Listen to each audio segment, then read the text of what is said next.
base. We are approaching the objective. Visibility is low. Advise caution. Over!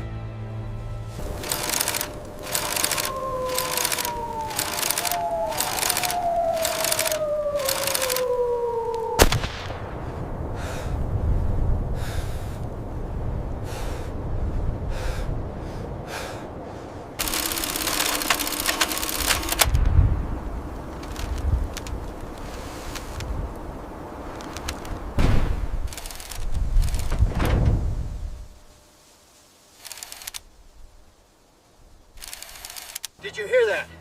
Check the ridgeline, over.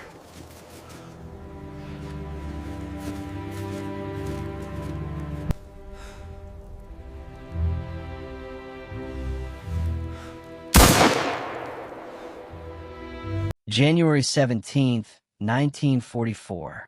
The dense forests of northern France were coated in frost. A thin fog clung to the ground, curling around the bare trunks like ghostly fingers. The air smelled of wet earth, smoke from distant artillery, and something more primal: fear. Ahead, a low, concrete structure loomed. A German bunker, half buried in the frozen soil, its entrances like dark, gaping mouths. Snow crunched under the boots of a four-man reconnaissance team, each step measured deliberate. Their breaths came in shallow, visible puffs, synchronized to avoid giving away their position. Every snap of a twig sounded like a warning, every shadow a potential enemy. In their hands, cold steel and fragile radios, their only tools to uncover secrets that could change the course of the front. No reinforcements awaited them, no backup. Only the silent, patient eyes of the Germans inside. One man glanced at the others, a flicker of resolve in his gaze. This was more than a mission. It was a test of courage against the unknown. And tonight, the bunker would either reveal its secrets or swallow them whole. The team paused at the edge of the frost-covered clearing, knowing the world beyond these trees depended on what they were about to do.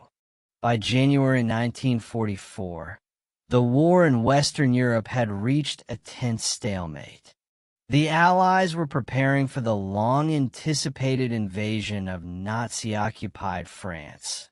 Yet intelligence was incomplete, and every scrap of information could determine success or failure.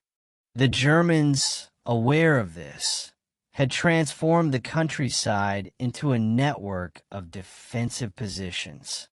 Concrete bunkers, barbed wire, minefields, and hidden artillery positions created a labyrinth designed to repel an invasion. These fortifications were not mere shelters. They were lethal instruments of control, intended to slow, confuse, and eliminate anyone who dared approach. Reconnaissance had become a crucial weapon in this chess game of war. Small, highly trained teams were deployed ahead of larger operations to gather information on enemy positions, troop movements, and defensive layouts. Their missions were perilous. If discovered, capture often meant torture, imprisonment, or death. The Allies relied on these covert operations not only to gain strategic insight, but also to exploit weaknesses in the German defensive network. Each mission carried the weight of thousands of lives waiting on the battlefield. The bunker the team was approaching belonged to the German 352nd Infantry Division, a unit stationed in northern France responsible for coastal defense and inland patrols. Constructed as part of the Atlantic Wall, these bunkers were reinforced with thick concrete, steel, and hidden escape tunnels. German engineers had designed them to withstand artillery bombardment and aerial attacks. Inside, crews operated with precision, maintaining rifles, machine guns, and mortars ready at a moment's notice. For the Allies, understanding the interior layout, armaments, and garrison strength of such bunkers was critical. Allied reconnaissance teams in this period were small by design, usually 4 to 6 men, trained to operate silently and efficiently. Each member had a specialized role: a team leader responsible for decisions and coordination, a scout to detect hazards and patrols, a radio operator to relay intelligence, and a combat specialist to handle unexpected engagements. Their equipment was minimal but carefully selected: silenced pistols, light rifles, hand grenades, wire cutters, and maps with intelligence markings. Mobility and stealth were valued above firepower. A single mistake, an ill-timed step, a misread shadow, could alert the enemy and jeopardize the mission. The surrounding terrain added to the challenge. Northern France in January was harsh and unforgiving. Frost coated the fields and forests, making movement treacherous. The trees were bare, leaving little cover, yet the fog could provide a deceptive veil.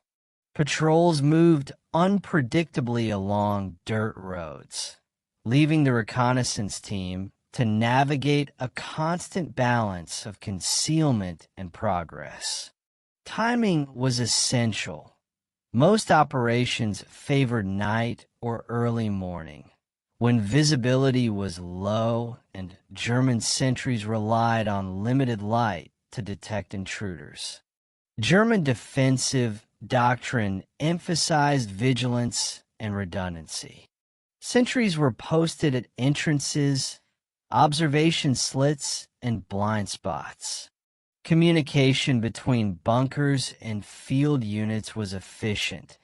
Telephone lines and runners ensured rapid reporting of suspicious activity. Any detection could trigger a cascade of alerts, drawing reinforcements before the team could retreat. The Allies were aware of this, which is why reconnaissance required a blend of courage, precision, and patience. Each team had to move like ghosts, leaving no trace behind. Intelligence reports preceding this operation had noted unusual German activity in the sector: increased movement of supply trucks, new barricades reinforcing the bunker perimeter, and shifts in patrol schedules. Analysts suspected the bunker might contain critical communication equipment or strategic orders. Capturing this information without alerting the enemy could give the Allies a decisive advantage in planning upcoming offensives. In effect, these small teams were tasked with tipping the scales of war using nothing but observation, stealth, and nerves of steel. As the team pressed forward through the frozen underbrush, the enormity of their task became clear. This was not merely a reconnaissance mission. It was a probe into the heart of enemy defenses. Their every decision, how they moved, when they paused, which path they took, was weighted with potential consequences. They were invisible sentinels in a landscape designed to detect and destroy intruders. And yet, for all the planning, intelligence, and training, the unknown lay ahead. The interior of the bunker was a black box. How many soldiers guarded it? What weapons were ready at their fingertips? How deep did the defenses go? No map could fully reveal it. No brief could capture the tension of being inside a structure built to kill anyone who entered without permission. The stage was set. Outside, frost and fog concealed them. Inside, steel, and concrete awaited. The line between life and death, between success and failure, was measured in seconds. The reconnaissance team took a final pause, listening to the distant sounds of a world at war before stepping into the shadows that led to the bunker. The immediate environment surrounding the bunker was a study in contrasts. Thick frost blanketed the ground, making every footfall crunch loudly, yet low-hanging fog provided fleeting concealment. Narrow paths cut through the forest, natural corridors that the team had to follow, each lined with brambles and hidden depressions that could conceal tripwires or mines. The wind whispered through skeletal trees, carrying the distant rumble of artillery and the faint clatter of German patrols. Every sound was amplified, every shadow a potential threat. The reconnaissance team moved with methodical precision. Their leader, Sergeant James McCallum, a veteran of previous operations in Italy and North Africa, was a man of careful observation and quiet authority. At 32, he had learned to trust instinct over reports when navigating enemy territory. Private First Class Robert Bobby Hensley, the scout, led the way, eyes constantly scanning the terrain, ears attuned to even the slightest disturbances. Corporal Alan Finchman, the radio operator, carried delicate equipment necessary to relay intelligence back to headquarters without being detected. Finally, Private Henry Hank Gallagher, the combat specialist, bore the responsibility for close-quarters engagement and defense if the team was discovered. Their mission was straightforward in principle, but impossible in practice. Infiltrate the German bunker undetected, gather any intelligence regarding troop numbers, fortifications, and communications equipment, and withdraw safely. Allied command had identified the bunker as a hub for coordinating regional German patrols, possibly containing orders or maps crucial for planning the next phase of operations in northern France. A successful reconnaissance could provide a rare window into the enemy's strategy. Failure, however, could mean capture and compromise of the larger offensive. The approach required careful timing. The team had synchronized their movement with a brief lull in German patrols, identified through prior observation and intercepted radio signals. The initial path would take them along a creek that fed into the forest, providing partial cover from the line of sight of sentries posted at the bunker perimeter. Every step was calculated. A snapped branch could trigger a cascade of reactions.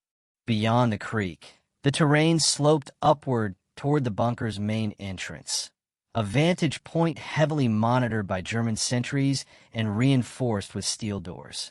The Germans themselves were seasoned defenders. The 352nd Infantry Division had been stationed in the region for over a year, well acquainted with Allied reconnaissance patterns. Soldiers within the bunker rotated in shifts, maintaining vigilance around the clock.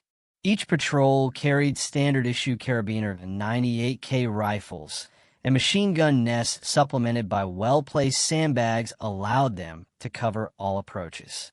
The bunker's interior was a complex network of rooms, observation points, and underground chambers designed to resist both infiltration and bombardment. Any misstep could alert the occupants before the team had a chance to gather intelligence. Despite the risks, reconnaissance teams had one critical advantage: mobility and invisibility. Unlike larger units, they could slip through gaps in German surveillance, exploiting the smallest oversights. Training emphasized patience and observation over aggression. Their role was not to fight the enemy, but to witness, record, and report. Silently, they could transform unknown variables into actionable intelligence that might save hundreds of lives during upcoming offensives. As the team drew closer, they had to account for the unpredictable variables of weather and human error. Frost could make terrain treacherous. Fog could obscure visual cues, or create illusions of movement. Enemy guards could be replaced unexpectedly or alerted by distant sounds. Every factor required split-second judgment and unwavering calm. Even the smallest hesitation could shift the balance from success to disaster. The final meters to the bunker were the most dangerous. The structure rose subtly from the forest floor, partially camouflaged with earth and foliage. Observation slits lined the walls, designed to provide defenders with wide visibility while keeping them largely unseen. The team paused in the shadow of a tree, their breath shallow, muscles coiled for action. Maps were reviewed one last time, communication signals double-checked, and escape routes mentally rehearsed. In that frozen, silent moment, the weight of the mission pressed upon them. Beyond the fog, beyond the frost, the bunker waited. It contained secrets that could shift the local battlefield, secrets that might never see the light if the team faltered. The forest, the frost, the distant echoes of war, all faded into a singular focus. The dark, concrete maw that stood before them. With no reinforcements behind and enemy soldiers inside, the team faced the uncertain threshold of danger. Their mission was a knife's edge, balancing observation and survival, intelligence and life itself. One misstep, one alert sentry, and the mission, and potentially many lives, could be lost forever. The moment of entry was near. The team adjusted their positions, silence thick around them, and the fog seemed to grow denser as if nature itself held its breath. They were ready to confront the unknown. The human experience of a reconnaissance mission like this was raw and immediate. For men, frozen to the bone in January air, moving silently through a forest that seemed to press in around them. Fear was constant, but it was disciplined, refined into focus. Each step brought adrenaline and calculation in equal measure. The psychological burden was immense. Soldiers like Sergeant McCallum had to suppress instinctive reactions, to flinch, to hesitate, to speak, replacing them with deliberate, controlled movements. Inside the team, unspoken communication governed behavior. A nod, a subtle hand gesture, even the direction of a glance carried orders. In these moments, trust was absolute. Each man depended entirely on the other's competence and judgment. A single lapse could compromise the mission and lives. The claustrophobic nature of the forest, the obscuring fog, and the looming concrete of the bunker intensified every heartbeat. Sleep deprivation and prior combat experience played a role, too. These soldiers were seasoned but human. Their minds continuously calculated escape routes, measured distances, and rehearsed reactions to threats.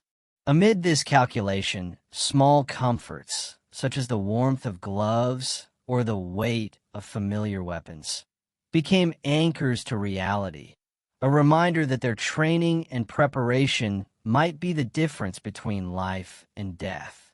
Yet, fear did not paralyze. It sharpened. It focused the team's senses. The subtle sound of a distant patrol, the metallic gleam of a weapon in the moonlight, the faint imprint of boot tracks in the frost, all became vital data points. Human courage in this context was not heroics. It was mastery over the mind's natural responses to danger. Without it, a mission of this scale and delicacy could not succeed. From a tactical standpoint, this mission was a textbook example of small unit reconnaissance in enemy territory. The team's strategy relied on stealth, patience, and careful observation. They avoided main paths, using natural cover and terrain to conceal their approach. The use of low, deliberate movements minimized sound, while timed pauses allowed them to listen and verify enemy positions. The bunker itself was a calculated challenge. Its observation slits, firing ports, and steel-reinforced doors were designed to give defenders maximal control of the surrounding terrain. To infiltrate it, the team needed to exploit gaps in patrol rotations, camouflage natural approaches, and anticipate enemy routines. Reconnaissance in this context was not about confrontation. It was about turning invisibility into a weapon. Communication was critical. The radio operator, Finchman, had to balance the need to relay intelligence with the risk of detection. Short, encrypted bursts of signals minimized exposure. Tactical patience extended beyond immediate movement. It included choosing the precise moment to observe or document enemy equipment and mapping the interior layout, all without creating detectable noise. Tactics also involved contingency planning. Escape routes were mentally mapped and rehearsed, factoring in terrain, enemy reinforcement speed, and potential environmental hazards. Every decision, from the angle of approach to the method of entry, was informed by military doctrine refined through years of combat experience. Small unit reconnaissance was lethal in both its precision and its potential consequences. The technological aspect of the mission played a decisive role, both for the attackers and the defenders. The Germans had fortified the bunker with reinforced concrete, steel doors, machine guns, and mortars designed to withstand small arms and artillery barges.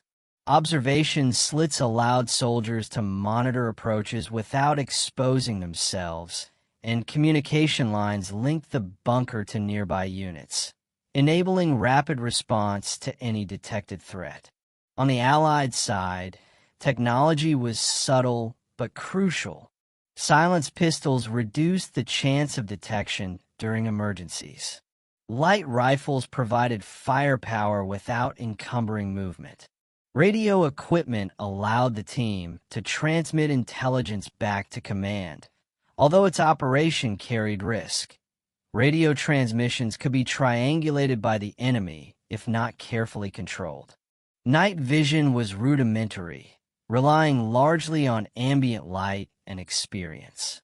Maps and compasses were precise tools in a landscape that offered no room for error. Even simple items, hand grenades, wire cutters, or binoculars, had tactical and technological significance. Each was chosen for portability, efficiency, and reliability under extreme conditions. The interplay between human skill and technological tools defined the mission's success. Technology alone could not secure victory. It required the operator's expertise and timing. Conversely, without technology, human effort was blind, limited, and dangerously vulnerable. The bunker represented both a technological challenge and an opportunity. Its construction, weapon placement, and communication systems were sophisticated by contemporary standards, providing insight into German defensive strategy. Understanding these technologies was the purpose of the mission itself, to gather actionable intelligence that could inform broader military decisions and potentially save hundreds of lives during upcoming operations. In missions like this, leadership was as much about subtle command as it was about strategy. Sergeant James McCallum carried the responsibility for every decision made in enemy territory, knowing that a single misjudgment could cost lives or compromise the mission. Leadership under these circumstances was not about issuing loud orders. It was about foresight, clarity, and the ability to remain calm under constant pressure.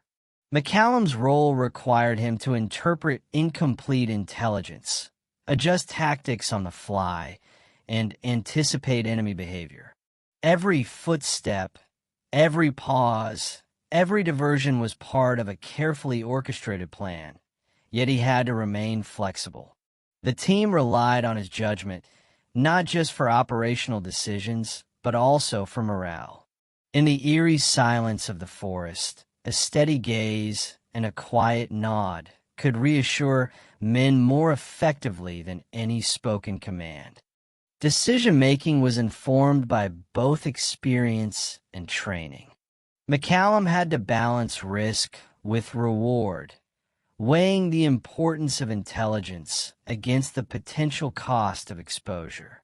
Leadership here was measured not in accolades or recognition, but in the survival and effectiveness of the team, in their ability to achieve their objective without unnecessary loss. Understanding the enemy was central to the mission. The German soldiers stationed in the bunker were disciplined and well-trained, operating under strict protocols. Observation was constant, and any unusual movement could trigger a rapid defensive response. The Germans' familiarity with their terrain, their understanding of patrol patterns, and the lethal efficiency of their weapons made them formidable. Sentries at entrances and along perimeter paths rotated in calculated intervals, minimizing the chance that blind spots could be exploited.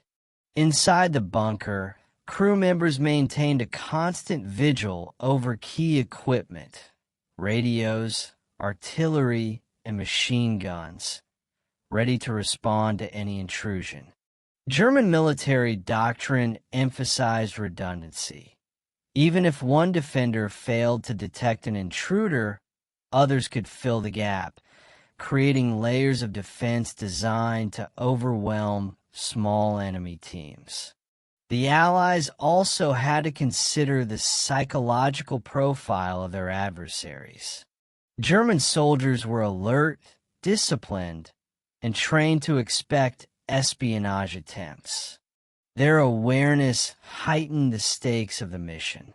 Each movement the reconnaissance team made was an exercise in predicting enemy reaction, a careful game of observation and counter-observation.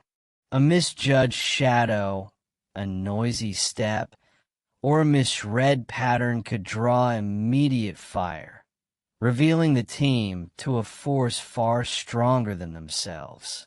Reconnaissance missions of this nature carried profound moral weight. Unlike conventional battles, where both sides engaged openly, these operations relied on stealth and the element of surprise. Soldiers were tasked with gathering intelligence without engaging, yet the potential for lethal confrontation was always present. The moral calculus extended beyond the immediate team. It involved weighing the potential benefits of the intelligence against the risk of death or capture.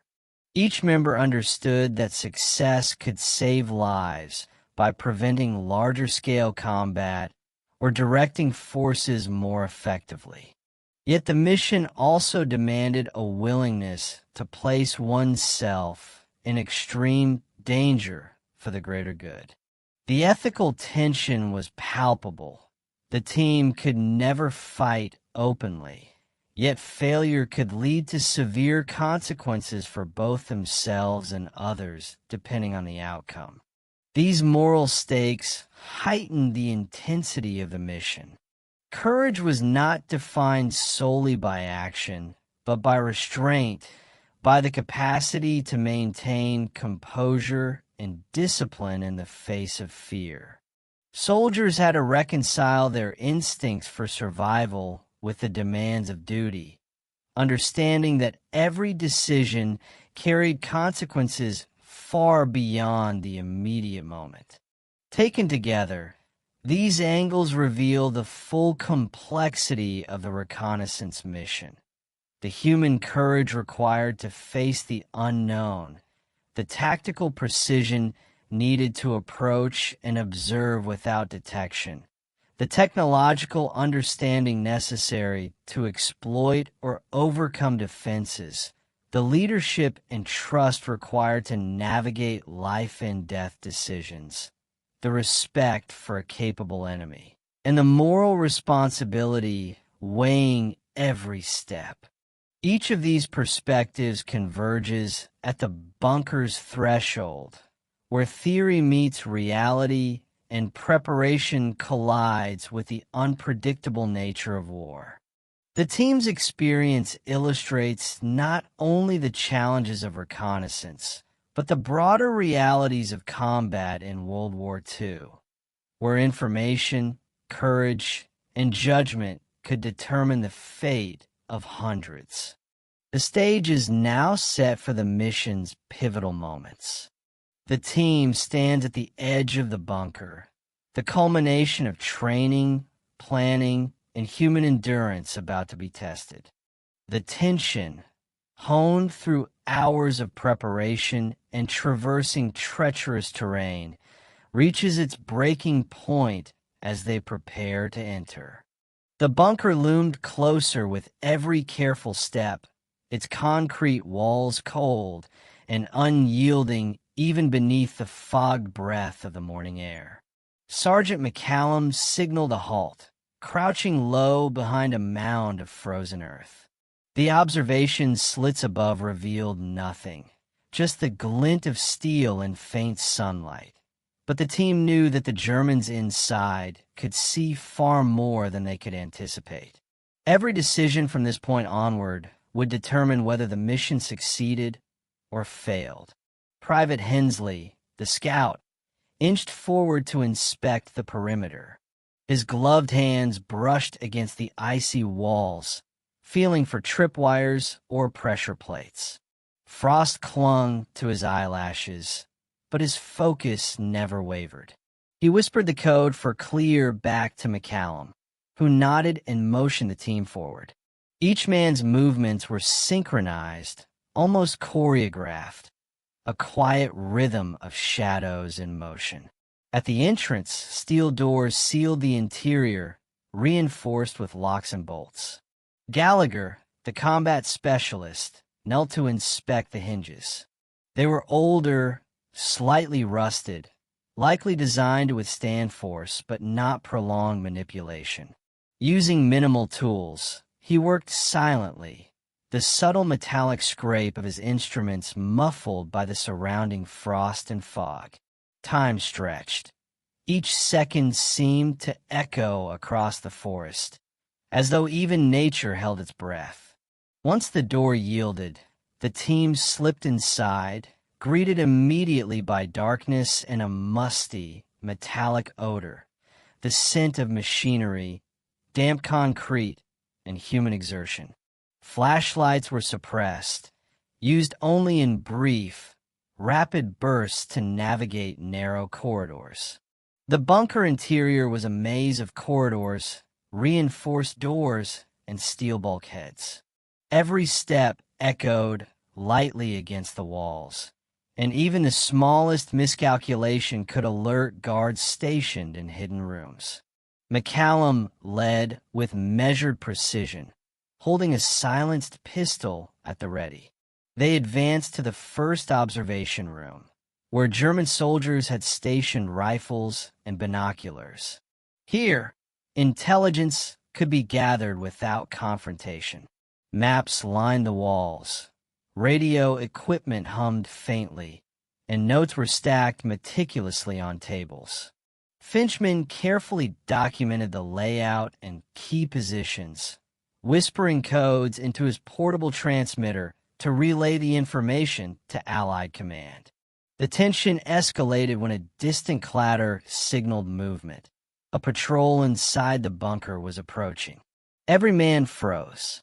The sound of boots against concrete, metallic clicks from weapons, and a low murmur of German voices created a pulse of panic that had to be restrained. McCallum adjusted positions, pressing the team against the wall, breath shallow, hearts pounding.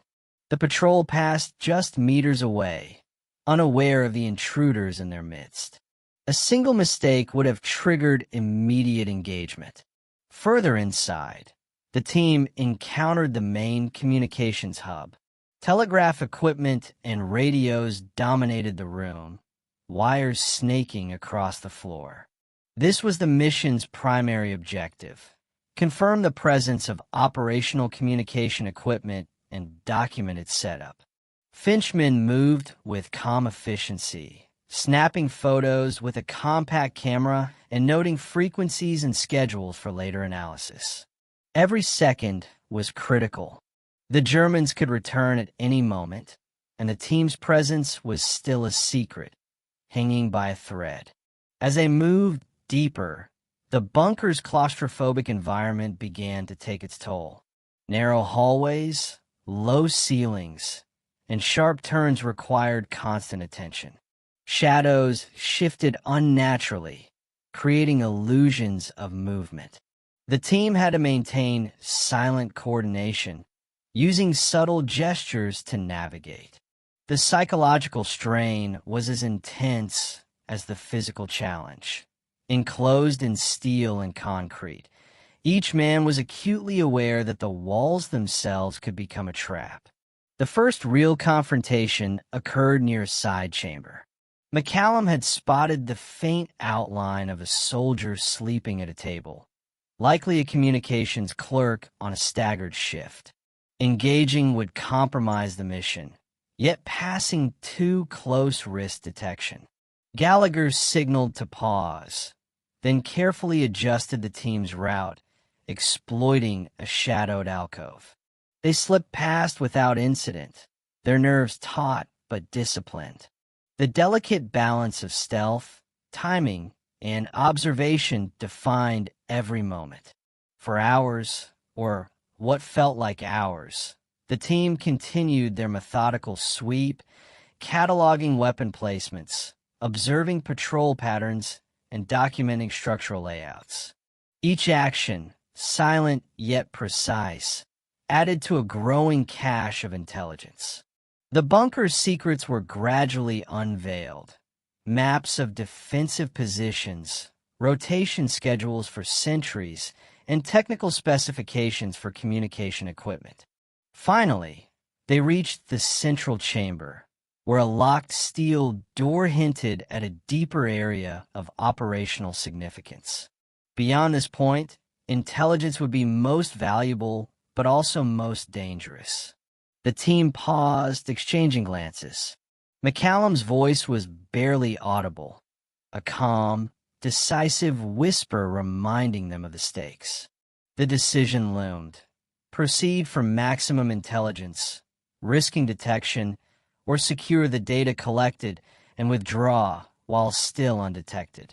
Every detail, the frost on their coats, the echo of boots, the hum of German machinery, the distant artillery beyond the forest, had led to this moment. The first phase of the climax was complete. They had infiltrated the bunker, observed critical equipment, and narrowly avoided detection. But the final, most dangerous moments were still ahead, where every decision could mean life or death. The team paused at the threshold of the central steel door, the heaviest and most fortified part of the bunker. Behind it lay the command and communications center, a nerve hub that controlled local patrols and coordinated artillery support. Every man understood the stakes. Crossing this threshold meant exposure, confrontation, and the ultimate test of their training. McCallum signaled forward, and Gallagher knelt to manipulate the lock, his tools glinting faintly in the dim light.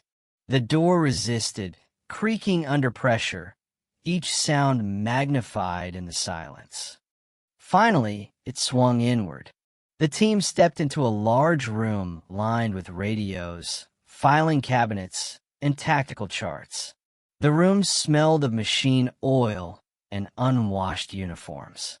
German soldiers were inside. 3 men hunched over equipment, unaware of the intruders mere meters away.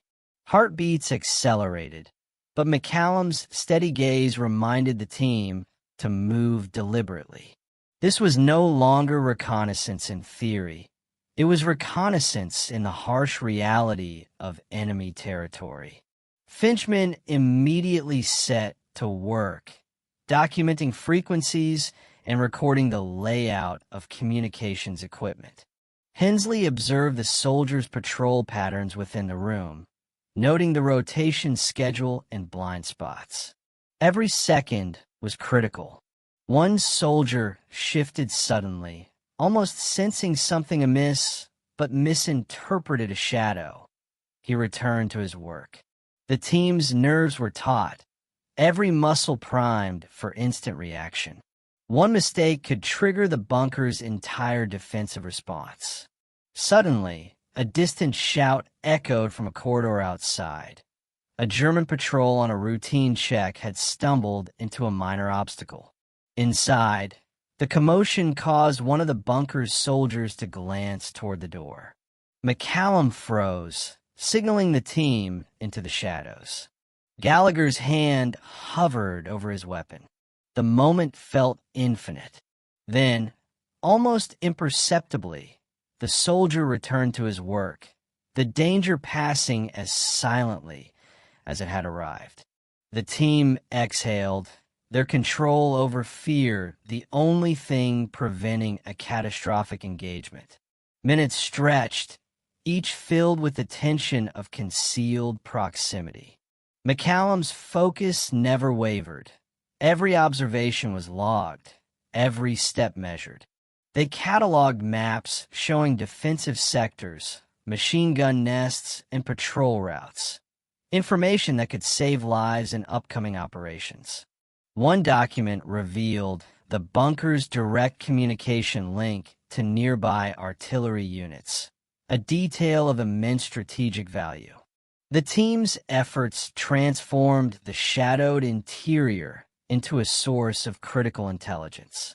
But the mission's turning point came when Gallagher spotted movement behind a partially opened door, an armed German sentry approaching from internal passage. The man's steps were deliberate, his weapon ready. McCallum assessed rapidly. Confrontation risked everything. With a subtle hand gesture, he directed the team into an alcove adjacent to the corridor. They pressed themselves against the wall, breathing shallow, waiting. The sentry paused, scanning the room, then continued down the corridor. The team remained motionless, every second weighted with tension. When the soldiers' footsteps faded, McCallum signaled an immediate withdrawal. The intelligence they had gathered was sufficient. Pushing further would invite exposure and possible casualties. Carefully retracing their path, the team moved back through the maze of corridors, avoiding detection at every turn. Each moment of withdrawal demanded as much skill and precision as the initial infiltration. Finally, they reached the entrance hall. Outside, frost and fog had shifted subtly, masking their exit. Hensley led the way, scouting for any signs of enemy patrols, while Finchman prepared the radio to send a brief, encrypted report confirming the successful reconnaissance. The team slipped through the steel door into the forest. The bunker's secrets had been observed, documented, and transmitted. They had entered the belly of the enemy without a single shot fired. A perfect blend of courage, skill, and discipline. Yet, the emotional toll was immediate. Relief mixed with exhaustion and the lingering adrenaline of narrowly avoided detection. Every man understood the magnitude of what had just occurred. They had confronted the unknown, navigated danger with precision, and returned with intelligence that could influence the course of operations in northern France. The bunker, once an impenetrable stronghold, had yielded its secrets, not through force, but through careful observation and human endurance. As the forest reclaimed the muffled sounds of their passage, the team paused to reassess. The frost had hardened their hands and chilled their bones, but the data they carried warmed the minds of those awaiting their report. In the quiet aftermath of infiltration, the enormity of the mission's success became clear, A small, disciplined team had penetrated a formidable German fortification, gathered critical intelligence, and emerged unscathed. The stage was now set for the consequences of their actions. What would this intelligence mean for the wider war effort? How would the Germans respond? And how would these men reconcile the tension, fear, and courage that had defined the last hours? The answers lay in the aftermath, where the impact of their daring operation would ripple through both sides of the conflict. The forest seemed quieter than before, yet the frost-laden silence was deceptive. The reconnaissance team had emerged from the bunker, their bodies tense, muscles sore, but their mission accomplished. The steel doors had closed behind them, and the Germans inside remained unaware of the brief intrusion that had unraveled part of their operational secrecy. For the men, relief was immediate, but the gravity of their achievement had yet to fully settle in. Once clear of the bunker, the team paused to send a concise, encrypted report via Finchman's portable radio. Every detail, bunker layout, personnel strength, weapon positions, and communications equipment, was transmitted in a series of carefully timed bursts designed to minimize detection. The signal reached Allied command within minutes, confirming both the team's success and their safe status. The intelligence contained actionable information, maps showing defensive sectors, machine gun emplacements, and even schedules for artillery coordination. Strategists now had a rare window into German operations, potentially reshaping upcoming missions in the region. The psychological aftermath for the team was immediate and intense.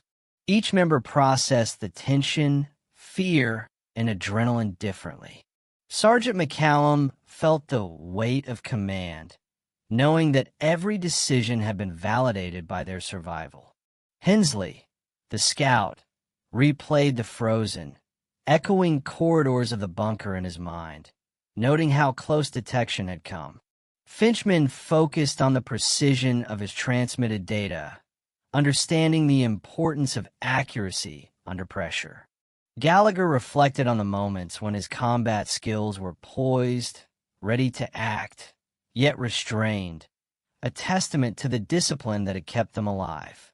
Meanwhile, the Germans eventually discovered anomalies within the bunker. Footprints, subtle signs of movement, and discrepancies in patrol timing hinted at an incursion. Reports filed to local command suggested a possible reconnaissance operation. German soldiers increased vigilance around the area, rotating patrols more frequently and reinforcing entry points. Although the intrusion had been brief and largely undetected, it prompted a reassessment of security protocols. For a time, the bunker became more cautious, slower to respond to routine activity, a subtle disruption to their usual efficiency. The intelligence delivered by the team had immediate tactical significance. Allied command analyzed the captured layouts and communication schedules, using them to anticipate German movements and identify weak points in defensive coverage. Operations planned for weeks in advance were adjusted, incorporating the newfound information to minimize risk and maximize effectiveness. What had been an unknown variable, a fortified bunker, a hub of enemy coordination, was now mapped, cataloged, and accounted for in operational planning. Casualty risk remained minimal for the team, but the psychological strain lingered. Soldiers returning from such missions often experienced an acute awareness of fragility, the sudden closeness of death, the narrow margins between success and disaster. For this team, the experience reinforced both confidence and caution. They had succeeded, but in a theater where circumstances could shift in seconds, vigilance remained paramount. The broader operational impact was subtle but consequential. The Germans, unaware of the precise details stolen, adjusted patrols, and tightened internal communication. The Allies gained knowledge that could shorten engagement times, reduce exposure to ambush, and allow artillery to be directed more accurately. What began as a small, dangerous mission rippled outward, influencing strategic decisions and shaping the battlefield beyond the immediate forest clearing. As the team regrouped and prepared for extraction, the frost-laden woods no longer seemed as menacing. They had faced the unknown, observed, documented, and survived. Their success reinforced the essential truth of reconnaissance, that small, disciplined teams, armed with knowledge, courage, and precision, could achieve results that larger units, armed only with force, might never accomplish. The operation was far from over in its consequences. The immediate victory, stealth, intelligence, survival, was only the first chapter. The wider implications, both for the Germans and for Allied operations in northern France, were about to unfold, carrying the impact of this daring mission into the next phase of the war. In the days following the reconnaissance operation, Allied command began incorporating the intelligence into operational planning. The bunker's layouts, patrol routines, and communication schedules revealed weak points in the German defensive network. Planners could now anticipate patrol rotations, avoid heavily defended sectors, and direct artillery with greater precision. This single mission had shifted the balance of information, giving the Allies a tactical advantage that extended well beyond the immediate forest. The Germans, meanwhile, remained partially oblivious to the scale of the breach. Field reports noted subtle irregularities, disturbed footprints, minor inconsistencies in supply storage, and adjustments in guard rotations, but no evidence directly linked the intrusion to a successful reconnaissance. In response, the 352nd Infantry Division tightened perimeter security and reinforced doors and observation points. Yet these measures came too late to prevent the Allies from having already acquired critical intelligence. The defenders' increased caution, while understandable, introduced operational rigidity, slowing responses to routine threats and giving Allied units small but valuable windows of opportunity elsewhere. For the reconnaissance team, the aftermath was a mixture of relief, exhaustion, and reflection. Their success became a case study in small unit operations. The combination of stealth, discipline, and precise execution could yield results that far exceeded the physical scale of the team. Each soldier carried the psychological imprint of the operation, the acute awareness of danger, the narrow escape from detection, and the knowledge that their actions had materially impacted the broader campaign. Historians later emphasized that such missions, though minor in scale, were instrumental in shaping outcomes at the operational level. The broader operational effect extended to planning for the Allied invasion of northern France. The intelligence gained from the bunker informed decisions on troop movements, landing zones, and artillery placement.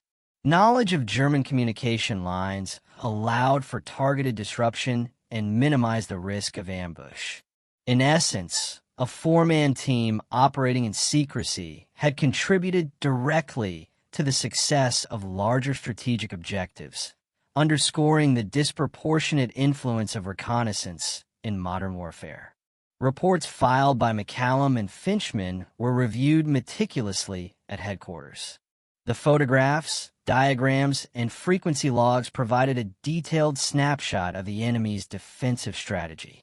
Analysts noted that the mission had revealed not only the physical layout of the bunker, but also the operational mindset of the Germans stationed there, their routines, priorities, and vulnerabilities. For military planners, this intelligence was invaluable. It transformed the unknown into the known, reducing risk for subsequent operations. The Germans' subsequent adjustments highlighted the psychological impact of the intrusion.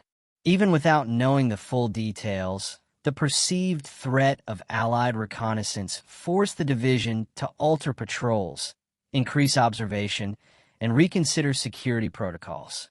This shift created a subtle but significant advantage for Allied forces, as the enemy's defensive posture became more reactive, rigid, and cautious. In war, information and the perception of vulnerability was often as decisive as manpower or weaponry. For the soldiers themselves, the mission became a defining moment in their military careers. They had confronted the unknown, infiltrated a formidable defensive position, and emerged unscathed, carrying intelligence that influenced operational planning at a high level. Their actions demonstrated that in modern warfare, courage and skill, applied with precision and discipline, could outweigh numerical superiority or firepower. The success of this mission reinforced doctrine for future reconnaissance teams, shaping training, tactics, and strategic priorities. Ultimately, the immediate success and strategic impact of the operation illustrated a critical principle of wartime intelligence. Small actions, when executed with skill and precision, could have outsized consequences.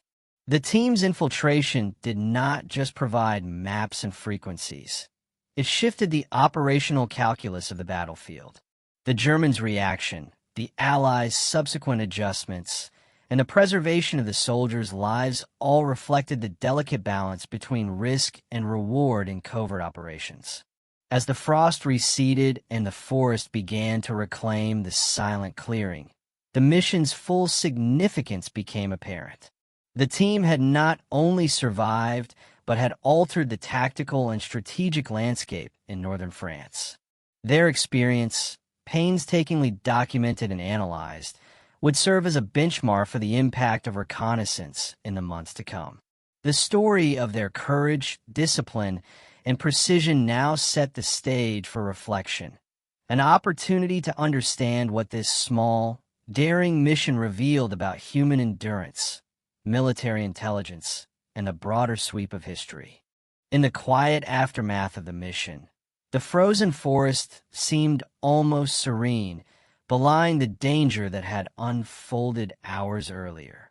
For men had slipped through the teeth of a formidable enemy position, confronted the unknown, and emerged not only alive, but with knowledge that would influence the course of operations in northern France. Their courage was measured not in heroics, but in restraint, precision, and unwavering discipline, the quiet mastery of fear in service of a greater purpose. Reconnaissance, often invisible in the grand narratives of war, was the backbone of informed decision-making. Small teams like McCallum's transformed uncertainty into actionable intelligence, saving countless lives by revealing what might otherwise have remained hidden. Their work illuminated a fundamental truth. Knowledge, carefully gathered and thoughtfully applied, could wield as much power as battalions or artillery. The mission underscored how human skill, judgment, and courage could bend the fabric of strategy, even in the shadow of overwhelming enemy defenses. Yet the story is also a reminder of the fragility of life and the weight of responsibility in war. Every step, every observation, every choice carried consequences far beyond the immediate moment. The soldiers' success depended on trust in each other, in their training, and in the calculated risks they were willing to take. That fragile balance between danger and control defined not only this mission, but the essence of wartime decision-making. As history unfolded, the bunker itself returned to silence, a symbol of the unseen battles fought within the confines of intelligence, strategy, and human endurance. The men who had entered it carried their experience forward, not just as soldiers, but as witnesses to the profound interplay of courage, intellect, and survival. In the end, the story of a four-man reconnaissance team reminds us that history is often shaped in the shadows, in moments of quiet tension, and in the disciplined courage of those who dare to step into the unknown. Theirs was a small mission with a disproportionate impact, a testament to the enduring power of human skill, observation, and resolve in the relentless machinery of war.